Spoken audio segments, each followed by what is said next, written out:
A humanidade sempre acreditou que o fim viria de longe, de uma estrela instável, de uma explosão cósmica, de algo tão distante que ninguém precisaria se preocupar, pelo menos não agora. Mas o fim não veio gritando, não veio correndo, não veio como um inimigo declarado. Ele veio disfarçado, veio silencioso, veio lento. Veio como algo que todos já tinham visto antes. Um cometa. Durante anos, ele cruzou o espaço em direção à Terra. Foi observado por telescópios, catalogado por cientistas, acompanhado por governos inteiros. E enquanto ele se aproximava, o mundo seguia normal. Pessoas iam trabalhar, crianças iam à escola, cidades brilhavam à noite, confiantes de que o amanhã chegaria. Os líderes diziam que estava tudo sob controle. Os noticiários repetiam as mesmas palavras tranquilizadoras. E a população acreditou, porque confiar era mais fácil do que imaginar a verdade. Mas havia algo que ninguém contou. Aquele cometa não era um cometa. Era uma nave, e ela estava esperando. Se alguém estiver ouvindo isso agora, saiba de uma coisa: a humanidade não foi destruída por ignorância. Ela foi destruída porque alguém escolheu esconder a verdade. E quando o céu finalmente se abriu, já era tarde demais para correr. No começo, ele parecia comum. Apenas mais um corpo celeste cruzando o sistema solar, como tantos outros já haviam feito ao longo da história da humanidade. Frio, distante, silencioso. Astrônomos o observaram ainda muito longe da Terra. Deram um nome técnico, calcularam sua rota, estimaram sua passagem. Tudo indicava que não havia motivo para preocupação. Mas alguns detalhes não se encaixavam. A trajetória do cometa era precisa demais, suave demais, quase perfeita. Não havia desvios causados por campos gravitacionais, não havia irregularidades caóticas comuns em rochas espaciais. Era como se ele soubesse exatamente para onde estava indo. Alguns cientistas começaram a questionar os dados. Simulações foram refeitas, cálculos revisados, modelos descartados. E ainda assim, o resultado era sempre o mesmo. Aquilo não se comportava como algo natural. Havia padrões nos sinais refletidos, ritmos sutis nas leituras, pequenas variações que não podiam ser explicadas por gelo ou poeira. Era quase como se o cometa respondesse ao espaço ao redor. Relatórios foram enviados às agências espaciais, depois aos governos. No início, ninguém quis acreditar. Mas quando mais análises confirmaram as anomalias, o assunto deixou de ser científico e passou a ser político. O cometa não era apenas um fenômeno astronômico. Ele era um problema. Um problema grande demais para ser explicado à população e perigoso demais para ser ignorado. Enquanto o mundo continuava girando, as pessoas viam notícias rápidas sobre o cometa. Algumas imagens bonitas, algumas matérias curiosas. Nada alarmante.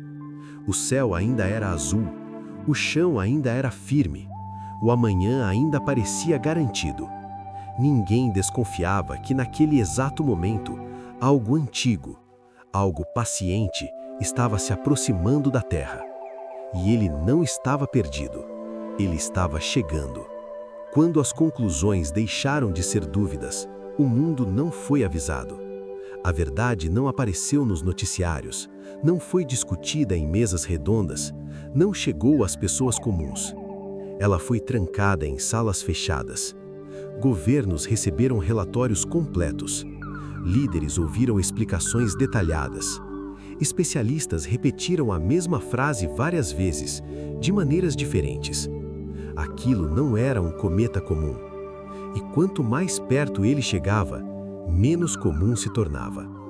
As reuniões se tornaram frequentes, sigilosas, tensas. Alguns defendiam transparência, outros temiam o pânico. Porque como se explica para bilhões de pessoas que algo desconhecido está vindo do espaço e ninguém sabe exatamente o que é? No fim, venceu a decisão mais antiga da história da humanidade: controlar a informação. Ao público, disseram que estava tudo bem, que o cometa passaria longe, que não havia risco de impacto, que não existia qualquer ameaça real. A verdade foi diluída em termos técnicos, escondida atrás de gráficos incompreensíveis, enterrada sob discursos tranquilos. Enquanto isso, nos bastidores, o tom era outro. Projetos secretos foram reativados. Naves que nunca haviam sido mostradas ao mundo foram retiradas de hangares subterrâneos. Tecnologias experimentais deixaram de ser apenas teoria. Listas começaram a ser feitas. Não listas para salvar a humanidade inteira, mas para salvar alguns poucos. Cientistas, engenheiros, militares estratégicos e, às vezes, filhos de pessoas importantes. O mundo não foi enganado por ignorância. Ele foi enganado por cálculo. Os líderes acreditavam que estavam ganhando tempo, que poderiam encontrar uma solução antes que fosse tarde. Mas o tempo não estava do lado deles. Enquanto famílias jantavam juntas, enquanto pessoas faziam planos para o futuro, enquanto o céu noturno ainda parecia seguro, a maior decisão da história humana já havia sido tomada. E ninguém foi consultado. A mentira não foi dita em palavras duras, ela foi dita em silêncio. E o cometa continuava se aproximando. Nos últimos dias antes da chegada, algo mudou.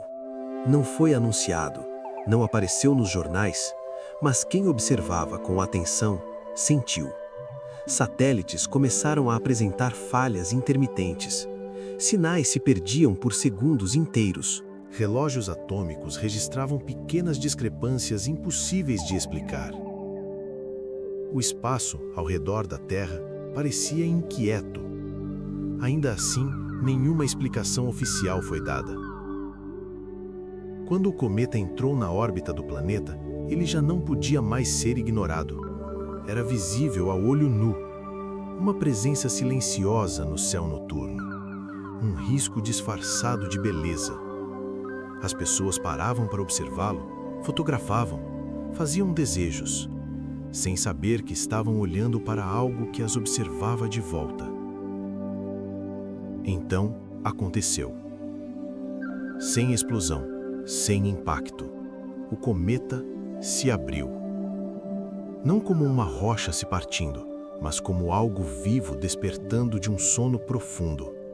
Estruturas surgiram sob a superfície, linhas impossíveis se acenderam, partes inteiras se moveram com intenção.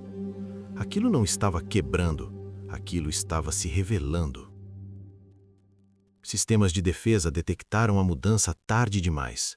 Alertas internos dispararam, protocolos foram ativados em pânico.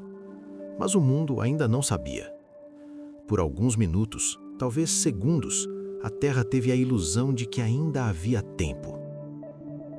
Do interior da nave, algo antigo respondeu, não em palavras, não em sinais reconhecíveis, mas em ação.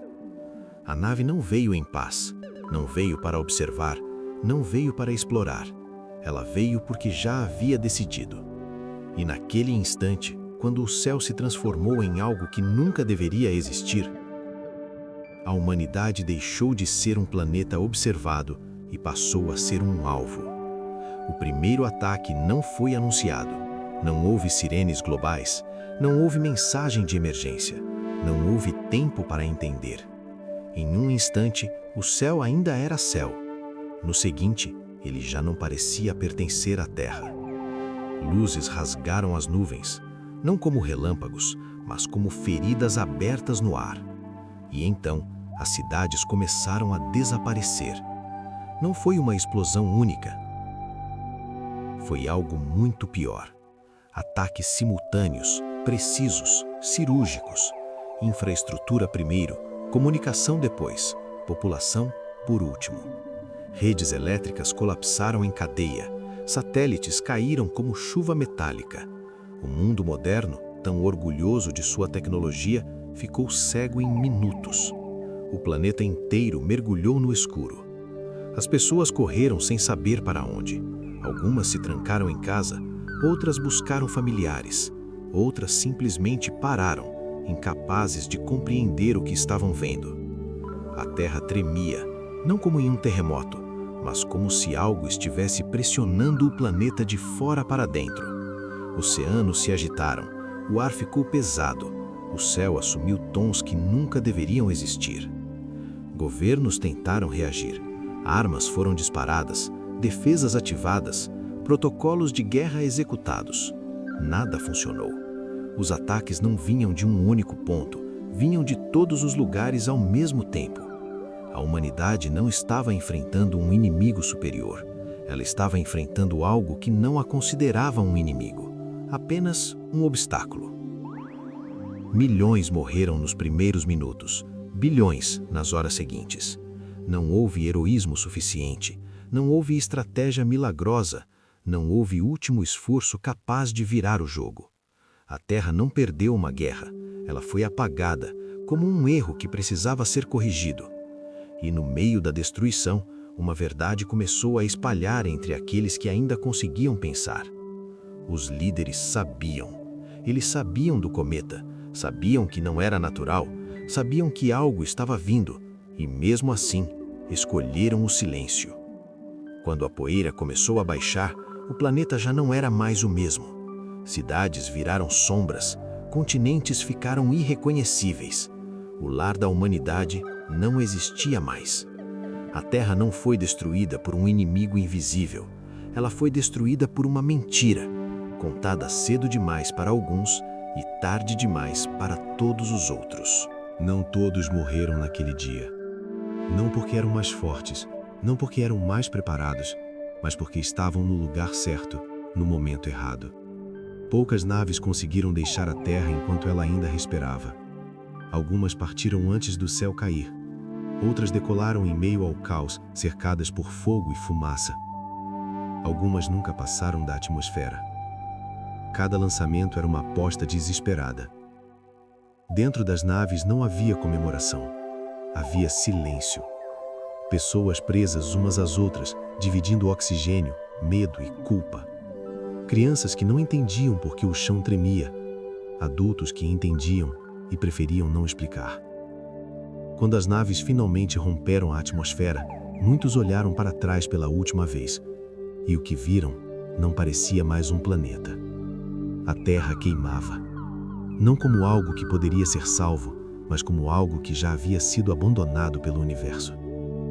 Continentes inteiros estavam escuros. As luzes das cidades haviam desaparecido. O azul familiar dos oceanos dava lugar a tons mortos. Ali, naquele momento, ninguém precisou dizer nada. Todos sabiam. Não havia lar para onde voltar.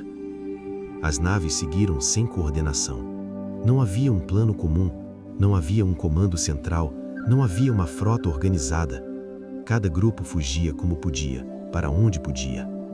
Algumas tentaram rotas conhecidas, outras saltaram às cegas, outras se perderam para sempre. O espaço que antes representava sonho e descoberta tornou-se refúgio e túmulo. Entre os sobreviventes havia de tudo: cientistas sem laboratórios, soldados sem exércitos, civis sem casas, crianças que cresceriam sem saber o que era a Terra. Eles não eram heróis escolhidos, eram restos, fragmentos de uma espécie quase extinta. E enquanto as naves humanas se afastavam, espalhando-se pelo vazio, uma pergunta ecoava silenciosa em cada uma delas. Se a Terra caiu tão facilmente, o que restava da humanidade? Entre as naves que conseguiram escapar, havia uma que não chamava a atenção. Ela não era a maior, não era a mais rápida, não carregava armas capazes de enfrentar uma frota alienígena. Seu nome era simples: Arca 2. A Arca 2 não foi construída para guerra, nem para fuga desesperada. Ela nasceu de um projeto antigo, quase esquecido, criado quando a humanidade ainda acreditava que teria tempo. Seu objetivo era preservar algo mais importante do que cidades ou fronteiras: preservar pessoas. Dentro da Arca 2 não havia generais comandando exércitos, havia médicos, engenheiros, professores. Havia famílias. Havia crianças dormindo em cápsulas improvisadas, sem saber que jamais veriam o planeta onde nasceram. Cada corredor da nave carregava silêncio e expectativa. Cada compartimento guardava histórias que nunca seriam concluídas na Terra. Quando a nave deixou a atmosfera, não houve aplausos, apenas um aviso curto no painel principal. Salto em preparação. Não havia destino definido, apenas coordenadas possíveis, planetas hipotéticos, planetas que talvez nem existissem mais. O plano era simples: ir o mais longe possível. Enquanto o sistema de salto aquecia, alguns ainda olhavam para trás, outros fechavam os olhos. Todos sabiam que aquele momento não era uma vitória, era um adeus. A Arca 2 não carregava o futuro da humanidade. Ela carregava o que sobrou dela. E quando o contador chegou a zero, a nave se lançou no hiperespaço, levando consigo fragmentos de um mundo morto e a esperança frágil de que em algum lugar do universo ainda houvesse um chão para cair. O hiperespaço deveria ser silencioso. Um instante fora da realidade. Um intervalo onde o tempo não pesa e o espaço deixa de existir. Era para ser rápido, era para ser seguro, mas algo não estava certo. Poucos segundos após o início do salto, os sistemas começaram a falhar. Primeiro, uma oscilação leve, depois, alarmes. Luzes vermelhas tomaram os corredores da Arca 2. A nave tremeu como se estivesse sendo puxada para trás. Não por algo físico, mas por algo errado. Os cálculos estavam corretos, as coordenadas precisas. Mesmo assim, o espaço ao redor da nave começou a se distorcer. O hiperespaço se dobrou sobre si mesmo, como se tivesse encontrado resistência, como se algo não quisesse que a Arca 2 passasse. Dentro da nave, o silêncio virou pânico contido. Pessoas se agarraram ao que podiam. Crianças acordaram assustadas. Telas piscavam com dados incompreensíveis. Então, sem aviso, o salto foi interrompido. A Arca 2 foi cuspida para fora do hiperespaço com violência. Estrelas reapareceram. Sensores enlouqueceram. À frente da nave, um sistema estelar desconhecido. E logo abaixo, um planeta. Grande, rochoso, vivo. A nave perdeu altitude rapidamente. Escudos falharam. O casco começou a superaquecer. Nos últimos segundos antes da queda, um registro automático foi ativado. Uma mensagem simples, fria, definitiva. Se alguém encontrar este arquivo, saiba que a Terra não caiu. Ela foi empurrada. A atmosfera envolveu a Arca 2 em chamas. E enquanto a nave despencava em direção ao planeta desconhecido, o destino da humanidade deixava de ser uma fuga e se tornava uma queda.